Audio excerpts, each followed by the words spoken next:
देश में अब तक करीब 2,59,000 लोग ब्रेक थ्रू इन्फेक्शन के शिकार हुए हैं। वो इन्फेक्शन जो टीका लेने के बाद होता है, और इसमें पहली डोज के बाद भी इन्फेक्शन हुआ है और दूसरी डोज के बाद भी।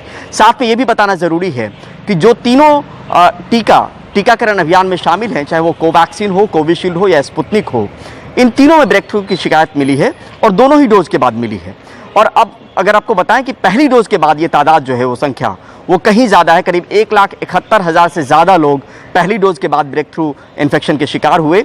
वहीं करीब 87,000 लोग दूसरी डोज के बाद ब्रेक थ्रू इन्फेक्शन के शिकार हुए हैं।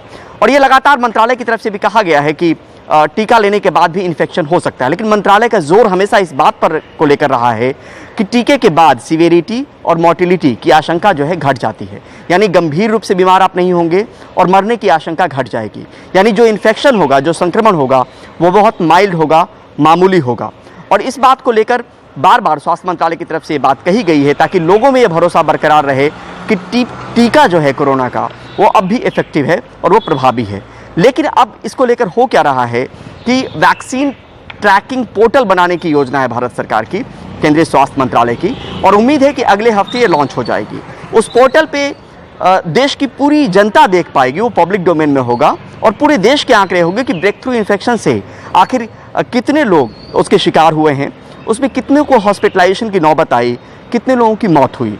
तो ये तमाम आंकड़े जुटाने का सिलसिला जो है आईसीएमआर ने शुरू किया था, और ये जानकारी हमें स्वास्थ्य मंत्रालय के सूत्रों के द्वारा मिली है कि 2,59,000 के आसपास लोग अब तक ब्रेक थ्रू इन्फेक्शन के शिकार हुए हैं। हालांकि प्रतिशत में देखें तो 53 करोड़ टीके अब तक दिए गए हैं, जिसमें ये प्रतिशत बहुत नगण्य के बराबर है, ना के बराबर है। लेकिन यहाँ पर ये चिंता लोगों के बीच में बहुत लाजमी हो जाती है कि टीके के बाद भी अगर उनको संक्रमण हो रहा है तो यहाँ पर एहतियात तब भी बरतना है जब आपने टीका ले लिया हो, टीके के बाद भी। क्योंकि हमने देखा कि जो डेल्टा वेरिएंट ने तबाही मचाई थी दूसरी लहर में, वो बहुत ज़्यादा गंभीर रूप से बीमार करने वाला है, और साथ में उसमें हॉस्पिटलाइजेशन की नौबत जो ज़्यादा बढ़ी, वायरस लोड ज़्यादा बढ़ा। तो अब इस बात को लेकर खंगालने की कोशिश हो रही है कि जो ब्रेक थ्रू इन्फेक्शन हो रहा है उसके जीनोमिक सीक्वेंसिंग के जरिए ये देखा जाए कि वायरस कहीं आकार, प्रकार या व्यवहार तो नहीं बदल रहा।